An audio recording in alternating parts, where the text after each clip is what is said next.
Hello friend, welcome back to my channel नारी की दुनिया। मैंने आपको जैसे बताया था कि मैं करंटली KGS PRT की तैयारी कर रही हूँ।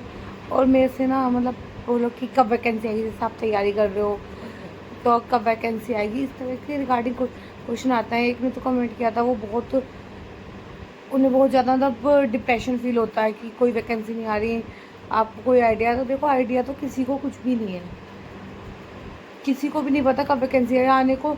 आप अगर आपने सर की वीडियो देखे होंगे इतने टाइम से यूट्यूब पे आप देख रहे होंगे, तो सब यही कहते हैं कि अब आ सकती है। और मैं तो सच बताऊँ, लिटरली मैंने फरवरी से स्टार्ट किया था KVS का कि हाँ मैंने एक बार KVS दे रखा, उसके रिगार्डिंग पढ़ना स्टार्ट करूँगी।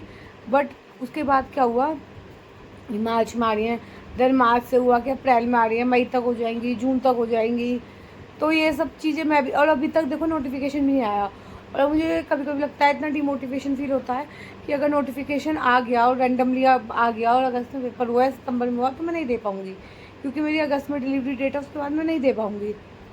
तो वो सारी चीज़ें सोच के कि अगर मैं पेपर ही नहीं दे पाऊँगी तो मैं क्यों तैयारी करूँ, तो कहीं कहीं मुझे भी डिमोटिवेशन होता है। पर बस ये सोच के कि अगर अब पढ़ लिया तो वो पढ़ाई कहीं ना कहीं काम आएगी, क्योंकि देखो आपको टीचिंग लाइन का पता ही है कि टीचिंग लाइन में तो एग्ज़ाम होते ही नहीं है। अगर मैं बात को 3-4 साल से कोई एग्ज़ाम टीचिंग का आया नहीं। और रही बात BPSC की, देखो BPSC में मैं फिल नहीं करूँगी। जैसे लोग पूछते हैं आप BPSC में फिल करोगे क्या, तो देखो मैं BPSC फिल नहीं करूँगी। उसका रीज़न है कि BPSC इतनी दूर है, और मतलब एक हमारा टारगेट है कि KVS में तो फिर भी ट्रांसफ़र हो जाते हैं, या हरियाणा में। आपको हरियाणा का बताऊँ तो हरियाणा का HTET जो दिसंबर में होना था, वो अब जुलाई में, 26-27 जुलाई को मैं दे नहीं पाऊँगी, क्योंकि 9 मंथ लग जाएगा। और वो मतलब बहुत सारी चीज़ें हैं कि मैं नहीं कर पाऊँगी। उस चीज़ को लेके मुझे भी डिमोटिवेशन होता है, बट मैं उस डिमोटिवेशन के साथ तो नहीं रह सकती ना, कि हाँ मैं उस डिमोटिवेशन के साथ रहूँ। बस मुझे है कि हाँ अपना 100% देना, जो भी होगा अब देखा जाएगा। तो मैं बस मेरे दिन की शुरुआत ब्रेकफास्ट लंच इन सब के साथ होती है। और मेरे बहन भाई आए हुए हैं, तो साथ में थोड़ी पढ़ाई भी हैम्पर हो रही है। घर पे कोई आ जाता है तो इतनी पढ़ाई नहीं हो पाती, फिर भी जितनी भी हो रही है मैं कर रही हूँ। व्लॉग वगैरह मेरे कंटिन्यूस नहीं आ पा रहे, क्योंकि पढ़ाई कर लेती हूँ बट एडिट करने में, ये सब करने में थोड़ा टाइम लगता है। तो मेरा लगता है मैक्सिमम पढ़ाई करूँ, और आप और अपने ब्लॉग भी अपलोड कर दो कि हाँ मैं पढ़ाई कर रही हूँ। आप भी, लोग भी थोड़ा मोटिवेट हो और आपको भी लगे कि हाँ हमें भी करना चाहिए। क्योंकि आपको पता है कि डेली अगर कुछ ना कुछ पढ़ोगे ना पढ़े तो अच्छा है कि हम डेली कुछ ना कुछ पढ़ें, तो कहीं ना कहीं मोटिवेशन आती है।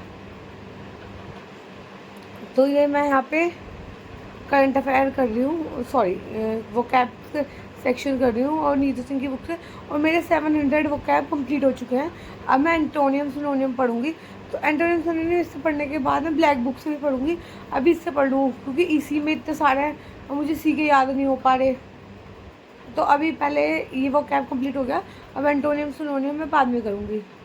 और मेरे से किसी ने ये भी पूछा था अभी कि मतलब मैं EVS की NCERT करूँ। मैंने बताया था मैं EVS की NCERT करी, कौन सी क्लास की कर ली आपने, कौन सी क्लास की नहीं करी।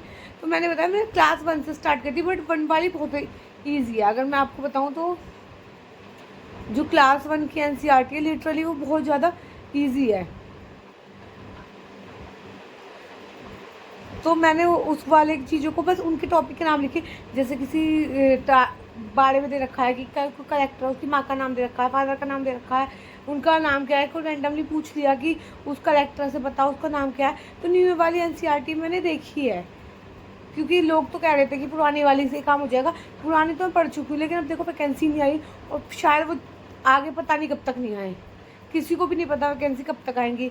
हो सकता है 3-4 महीने और ना आए, या आगे 6 महीने नहीं आए, क्योंकि गारंटी तो कोई नहीं लेता। आने को तो सब बोल देते हैं कि अब आने वाली है, आज आने वाली है, कल आने वाली है। बट आप भी देख लो, फरवरी से या जनवरी से ये चल रहा है कि आने वाली है, बट आई नहीं है। 3-4 महीने ही बीत गए। तो हो सकता है न्यू वाली NCERT लग जाए। तो मैं न्यू वाली NCERT, क्योंकि पुरानी वाली मेरी कंप्लीट हो गई है और यहाँ न्यू वाली मेरी कंप्लीट नहीं हुई है, तो वहाँ से मैंने 1 और 2 और 3 तीनों की कर ली। और 4 और 5 की मुझे NCERT मिली नहीं, 3 की भी मुझे नहीं मिली थी। 3 की किसी साइट पर पड़ी थी, वहाँ से देखी थी। 1 और 2 की तो गूगल पे अवेलेबल है। 4 और 5 की भी तैयारी है, और वो बहुत आसान है। अगर आप एक दिन लेके बैठोगे तो पता चलेगा। क्लास 1 आपका एक ही दिन में कंप्लीट हो गया, और क्लास 2 भी आपका एक ही दिन, क्योंकि क्लास 1 का है और आसान होते थे। क्लास 1 के अगर हम ईवीएस पढ़ेंगे तो सच में वो बहुत ज़्यादा आसान है। तो यहाँ मैं बता दूँ, मैं कंप्यूटर पढ़ रही हूँ और कंप्यूटर इस बार थोड़ा मैं हार्ड लेवल का पढ़ रही हूँ कंप्यूटर, क्योंकि हर बार ना मैं कंप्यूटर पे मतलब मेरा कंप्यूटर इतना अच्छा नहीं है। सेक्शन कंप्यूटर का सेक्शन, वो कंप्यूटर का सेक्शन मेरा ओके ओके है। तो इस बार मेरा टारगेट है कि अपने कंप्यूटर को भी स्ट्रॉन्ग करूँ। वैसे मेरे पिछली बार कंप्यूटर में फुल आउट ऑफ फुल आए थे, बट हमें प्रैक्टिस तो पूरी कंप्लीट करनी ही है ना।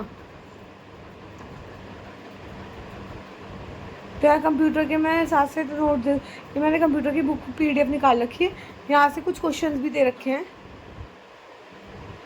जो बैंकिंग सेक्टर में हूँ वो मैं देख रही हूँ किस टॉपिक से मुझे आता है, तो साथ में मैं लिख लूँगी कि हाँ कौन से टॉपिक से मुझे करना है, कौन से टॉपिक से नहीं करना। क्योंकि कंप्यूटर एक ऐसा सेक्शन है कि मैंने नहीं पढ़ा। बीइंग अ साइंस स्टूडेंट मुझे कंप्यूटर का इतना ज़्यादा आइडिया है नहीं। और अब थोड़ा पढ़ाई करने में भी दिक्कत होती है। अब वही मैं 8th मंथ प्रेगनेंट हूँ, वेट भी बढ़ गया है, घूमना फिरना भी होता है, बहुत सारी चीज़ें होती हैं, अपने ऊपर भी ध्यान देना है सब कुछ। तो थोड़ा सा मैं पढ़ाई हैम्पर होती है, बट फिर भी मेरी कोशिश है कि हाँ। और रही बात, अगर देखो KVS का एग्ज़ाम आएगा तो सच बताओ मेरा सिलेबस कंप्लीट है। अगर KVS का एग्ज़ाम आज भी आ जाए तो हाँ मैं दे दूँगी, तो मेरा सिलेबस कंप्लीट है। वो सारी चीज़ें मैंने फर्स्ट वाले KVS के पेपर में ही पढ़ी थी। तो कहीं ना कहीं मुझे थोड़ा सा है कि हाँ वो पेपर तो एग्ज़ाम में निकल जाएगा, रिटर्न तो हो जाएगा, बट इंटरव्यू की अच्छे से तैयारी करनी है। तो बस मैं नई नई चीज़ें पढ़ती आती हूँ, क्योंकि पुरानी ना मैं सच बताऊँ मैंने बहुत बार पढ़ ली। आप अगर मेरे ब्लॉग देख रहे होंगे फरवरी में पूरा पढ़ा था। बीच में हाँ मैं B.Ed के एग्ज़ाम के चक्कर में 1-1.5 महीना नहीं पढ़ी। उसके अलावा मैंने KVS के लिए बहुत बार पढ़ रखा है। इवन मैंने NIOS के ब्लॉग भी कंप्लीट करके आया। मेरे से किसी ने कुछ टाइम पहले कमेंट करके पूछा था कि NIOS के ब्लॉग कैसे पढ़े, उसके बारे में थोड़ा सा बता दें। तो मैं बता दूँ, वैसे तो बता रखा है कैसे पढ़ने चाहिए, बट फिर भी मैं बता दूँगी कि NIOS के ब्लॉग कैसे पढ़ने चाहिए। तो ये शाम का व्यू है, तो मैं बहन भाइयों के साथ आ गई थी घूमने, और साथ में हम घूमते घूमते मार्केट भी चले जाएंगे, क्योंकि जितना ज़्यादा अपने आप को एक्टिव रख सकते हो ऐसे में, उतना ज़्यादा मुझे लगता है एक्टिव रखना चाहिए। तो आप भी बताना कि आपकी कितनी तैयारी हो गई है। आप KVS कर रहे हो या BPSC कर रहे हो, किसी और एग्ज़ाम की कर रहे हो, क्योंकि बहुत बच्चे अलग अलग तैयारी की जोन में चले गए हैं। और मुझसे किसी ने पूछा भी था कि आप पैट का एग्ज़ाम भी दोगी, तो मैं बता देती हूँ मैं पैट का एग्ज़ाम नहीं दूँगी। उसका भी यही रीज़न है, देखो पैट से टीचिंग में तो कोई लगती नहीं, लेखपाल वगैरह इन सब में की वैकेंसी जब आएंगी उसमें लगेगी, और वो यूपी में लगेगी, तो फिर कोई फ़ायदा नहीं है। देखो मैं अपने हस्बैंड के साथ यहाँ रहती हूँ, तो अलग अलग रहना ये मतलब पॉसिबल नहीं है, तो इसलिए सारे मैं एग्ज़ाम नहीं दूँगी। तो फिर यहाँ पे हम मार्केट में आ गए थे, घूमते घूमते